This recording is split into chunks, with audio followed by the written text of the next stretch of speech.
जय श्री कृष्ण। दोस्तों, आपका दिन शुभ और मंगलमय हो। आइए प्रारंभ करते हैं ज्येष्ठ मास महात्म्य अध्याय 14वां। ऋषि कहने लगे कि हे षडानन, जब राजा सगर की सब संतति भस्म हो गई और उनका यज्ञ भी न हो सका, तब राजा सगर ने क्या किया और उनके सैनिकों ने क्या किया, यह सब कृपा करके हमसे कहिए। स्कंद जी कहने लगे कि हे सोनक ऋषियों, विल के द्वार पर स्थित सैनिक विहल होकर विल की ज्वाला को देखकर संतप्त हो गई और राजा सगर को जाकर सारा समाचार सुनाया और कहा कि आपके पुत्रों ने जब यज्ञ के घोड़े को कहीं भी नहीं देखा तो अपने हाथों से पृथ्वी तल को खोद डाला और उसके अंदर उन्हें एक बिल मिला जो 100 योजन के विस्तार में एक गुफा मिली। उसके अंदर बहुत से सैनिक सहित आपके सब पुत्र चले गए और हम लोग बिल के बाहर ही खड़े होकर उनका इंतजार करने लगे।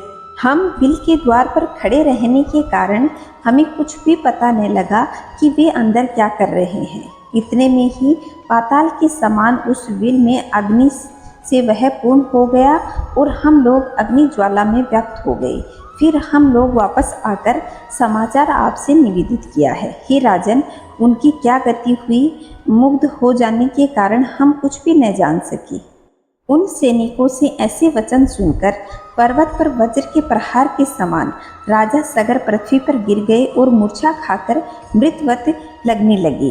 यह देखकर उनके आत्मजन और सभी ऋत्विज लोग हाहाकार करने लगे। इसके पश्चात राजा सगर को उठाकर उनके मुख कमल पर जल सिंचन करने लगे। राजा को मूर्छा से जागृत देखकर ऋत्विज लोग कहने लगे कि हे नृप शार्दुल, हे समस्त प्राणियों के रक्षक, शोक मत करो, क्योंकि पुरुष वीर्यशाली होते हैं।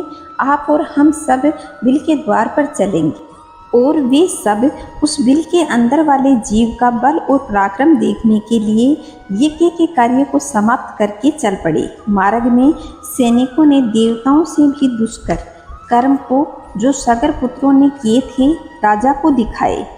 बिल पर्यंत पृथ्वी का समस्त तल भाग खुदा हुआ था। देखकर ऋषि लोग कहने लगे कि हे उपस्थित वृंद, आप लोग सुनिए। हम सब राजा सगर के भाव को समझ करके कह सकते हैं कि यह बड़ा भारी जो गड्ढा नजर आ रहा है सब समुद्र हो जाएगा। इस प्रकार विवाद करते हुए वह सब उस गड्ढे के समीप चले गए। उसके समीप जब सेना को खड़ी करके धर्मात्मा राजा सगर ऋषियों के साथ संयत होकर परम अद्भुत भूग्रह के अंदर गए और उस भूग्रह को इंद्रलोक के समान रत्नों से दीप्यमान प्राणियों के संचार से रहित और सुंदर देखा, परंतु भस्म से पूर्ण था। राजा व ऋषि लोग देखकर कर्म से उस तेज पुंज के पास चले गए। जलती हुई अग्नि के समान तेज में व्याप्त होकर देखकर, जो कि प्रज्वलमान परमात्मा ध्यान मग्न और योग गम्य सब ऋषियों की आदि ने कुछ देर बाद उन कपिल मुनि को जानकर नमस्कार किया और उनकी स्तुति करने लगे। वे कहने लगे कि हे देव, आप नित्य हैं, आप परमानंद हैं, आपकी जय हो। जगत के कारण रूप और मन की दृष्टि को संहार करने वाले आपको नमस्कार। हे सतगुण को धारण करने वाले ऋषि स्वरूप आपको नमस्कार।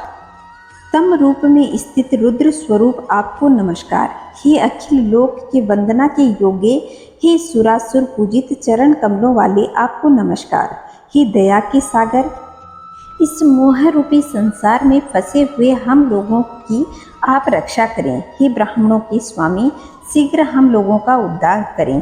शोक रूपी विशाल किनारों से रहित जल राशि में पतित इस पृथ्वी का उद्धार करें, क्योंकि हे दीन बंधु, आप ही आदि स्वरूप वराह रूपधारी हैं। इस प्रकार स्तुति करके राजा सगर पुनः शोक मग्न होकर और वर्षा काल में जैसे मेघ पाषाण पर गिरते हैं पृथ्वी पर गिर गए। नेत्र खोलकर अपने सामने निश्चित रूप में पतित राजा सगर और उन ऋषियों को देखकर कपिल मुनि यह वचन बोले। तो दोस्तों, यह था आज का महात्म्य। अगले महात्म्य में जानेंगे कि ऋषि सगर को क्या कहते हैं और उनके पुत्रों के उद्धार के लिए उन्हें क्या उपाय बताते हैं। तो मेरे साथ इस चैनल पे जुड़े रहिए। अगर आप पहली बार आए हैं तो चैनल को सब्सक्राइब करके पास के बेल आइकन को दबाएं और कमेंट में जय श्री नारायण अवश्य लिखिएगा। खुश रहें, मस्त रहें, चारों तरफ स्वच्छता बनाए रखें। जय श्री नारायण दोस्तों।